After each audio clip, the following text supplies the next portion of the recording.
Hello, my name is Corey Sandell, and I will be doing my presentation on the minimum wage. The minimum wage policy started with Franklin D. Roosevelt signing the Fair Labor Standards Act of 1938 into place.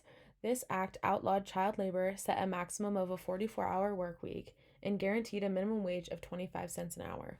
The purpose of the minimum wage was to stabilize the post-depression economy and protect the workers in the labor force. Currently, the federal minimum wage stands at $7.25 an hour. There are many problems with the minimum wage, but I want to focus on one in particular: the fact that it is not high enough at a federal level. Low wage workers, in particular, are falling behind because the federal minimum wage has not been raised in 10 years, remaining stuck at $7.25 an hour since 2009. Today's minimum wage is not a living wage, and that is the case for a majority of the states in America. Low wage workers today, compared to their counterparts of decades ago, are more educated and more productive, but are making less today than they did several years ago. There are some costs to raising the minimum wage. First is unemployment. If firms cannot afford to pay the increase in wages, they will be tempted to turn to automation or other more affordable options, all of which decrease job opportunities. Labor markets that are competitive will demand less labor with a minimum wage, with higher wages encouraging more workers to supply their labor.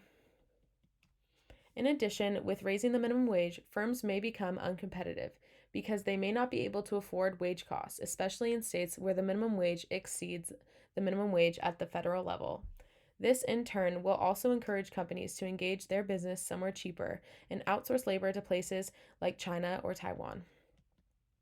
There are also many benefits to increasing the minimum wage. Those in the labor force and who earn a minimum wage are proven to be more productive when there is an increase in their standard of living. With employees having a better standard of living, workers are able to have more time and spend a larger portion of their money on investing in their futures and their individual improvement. In addition, if workers are content in their current roles, they are less likely to leave and find new jobs, and this in turn will reduce employee turnover and reduce retraining and onboarding costs. If employees are happy with their jobs, employers won't get to worry less about the cost of employee turnover and focus more on investing in these loyal employees. Finally, increasing the minimum wage can stimulate the economy. Redistributing income from the high wage earners who spend a small portion of their income towards those who spend a larger portion of their income, which are the low skilled workers, can stimulate the spending and increase revenue. According to the Congressional Budget Office, 1.3 million workers would be lifted out of poverty with the raise in the minimum wage. In an average week in 2025, that $15 minimum wage option would boost the wages of 17 million workers who would otherwise earn less than $15 per hour, and another 10 million workers otherwise earning slightly more than $15 an hour might see their wages rise as well. Raising the minimum wage also has the potential to reverse decades of the growing pay inequality between the lowest paid workers, the middle class, and the highest paid workers. Future increases in the minimum wage can also prevent this gap from growing any larger. As for the losers, 3 in 4 of the poorest workers lose from shouldering the cost of the higher prices resulting from this wage increase. Employers of affected low-wage workers face increases in their labor costs, including not just wages, but also associated costs such as payroll taxes. These employers will result to reducing hours per employee and even reducing the number of employees. A study by 2 Stanford professors found that after taxes, only about 24% of the mandated wage increases would go to earners in the poorest 20% of families living in America. This share going to the poorest families is significantly lower than the after-tax share going to the richest 40%, which will receive about 35% of the wage increases after taxes. An increase in the minimum wage leads to a reduction in the level of employment.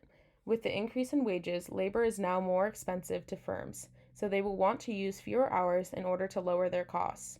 In turn, the higher minimum wage means that more people would like jobs since they are paying more, which increases labor supply. The increased labor supply and the decrease in labor demand will both increase unemployment.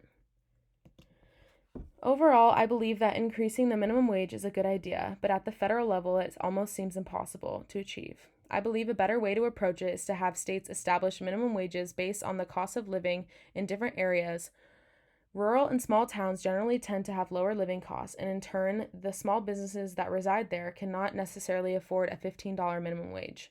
Vice versa, big cities have much higher living costs, and the corporate businesses that reside there can absolutely afford to pay this increase in wages. Our country is too diverse when it comes to the cost of living across geographical locations, and giving that responsibility to the state governments may alleviate some of the pressure from both supporters and non supporters of the minimum wage. At the end of the day, the positives of a higher minimum wage outweigh the negatives by putting more money in the hands of people who will readily spend it. It is important that Americans hear the facts about raising the minimum wage instead of a skewed political agenda. According to a study completed by the Economic Policy Institute, 3.1 million adults aged 20 or older, 19.6 million full-time workers, 19.5 million women, and 9.4 million parents all stand to benefit from a $15 minimum wage by 2025. In addition, studies have shown that it will not just be the low-wage earners who benefit from this increase in minimum wage, but everyone. Raising the minimum wage benefits a large majority of low-income workers by putting them on a path to higher earnings in the long run, and that in turn decreases inequality and leads to a healthier economy. An immediate increase in the minimum wage from $7.25 to $15 would cause employers to panic and try to eliminate extra costs by offering fewer jobs. That's why I propose an incremental increase to the minimum wage so that it gives employers time to adjust and employees would keep their jobs. In conclusion, raising the federal minimum wage would benefit a majority of people in the United States. The $15 minimum wage would help stimulate the economy, improve productivity, and overall improve the health of America's workforce.